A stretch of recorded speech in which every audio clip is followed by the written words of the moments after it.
Tom, thank you. Well, the growing mounds of snow are becoming a navigation issue. So how are cities and towns dealing with that? NBC 10's RJ Heim is live now in Pawtucket. RJ? Well, yeah, those are some of the issues we've been talking about here. You can see them, the big piles, the growing mounds, the unshoveled sidewalks. Those are issues that cities and towns all across southern New England are dealing with and grappling with, not only here in Pawtucket, but in places like Woonsocket, too. Yet another snowstorm with plowed snow piles growing higher by the day. The parking ban is clear in Woonsocket. It goes into effect anytime there's 2 new inches of snow. It's getting really tiring for the men and the equipment. You know, they've just been one after the other. You never get the time to go back and clean up. That's what we intended to do yesterday, and instead we were sanding all day yesterday. On side roads like Ward Street, when there's no snow, there is room to park on both sides.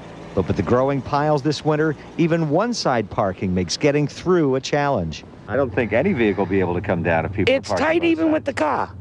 But if a fire truck or something, there's no way that they're going to make it down here. A huge challenge, and with more snow coming, it's just going to be even worse. Now try 6 cars for 3 apartments in this scenario. I'm going to move my mother's truck into the driveway. She's not going anywhere. And then my wife's car, and then I will be going to work.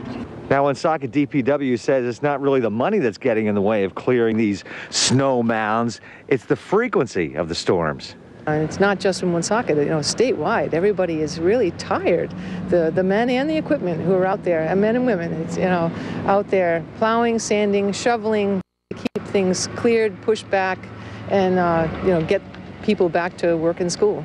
After this storm's over, and if we get a break before the next one. An emergency no parking so that we can get in and clean up. If we want to do one of these operations with trucks and heavy equipment, we can't do it if people are parked on the street.